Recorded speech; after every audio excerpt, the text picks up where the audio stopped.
कक्लाबारि बिट अफिसनि स्टाफ जाहैबाय कक्लाबारि बिट अफिसाव माने जोंनो इनफरमेसन हरदों मावजि गेन्द्रि बै इक'टुरिजम ससाइटिनिफ्राय ओमफ्राय खबर हरनाय लोगो लोगो जों बेयाव जायगायाव सफैनानै नुबाय जेनेबा बै गोथैखौ गोलैनानै दं आरो बै माबा बैग्रि दंफां दङ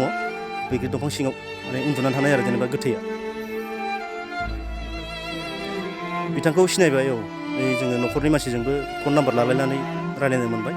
ओमफ्राय बिथांखौ खहादेब दास होननानै माने सिनायनाय जाबाय आरो बे माबानि कारानानि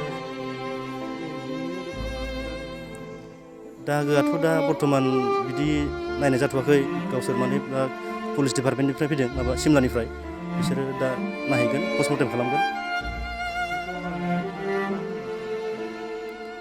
बेखौथ' दा जेनेबा एसे न'खरनिफ्राय मिथिनाय बायदिबा जेनेबा एसे माने मेन्टेलि एसे माबाखा आरो जेनेबा मानसिया मेन्टेलि उइक आरो बेनिफ्राय मानसिया बिदिनो थाबायलाबायदोंमोन खोमा गरमफ्राव ओमफ्राय दा बे हाग्रायाव दा फैनानै मा जाफैखो जोंबो जेनेबा माबोरै जाखो बेखौ हमनो हाला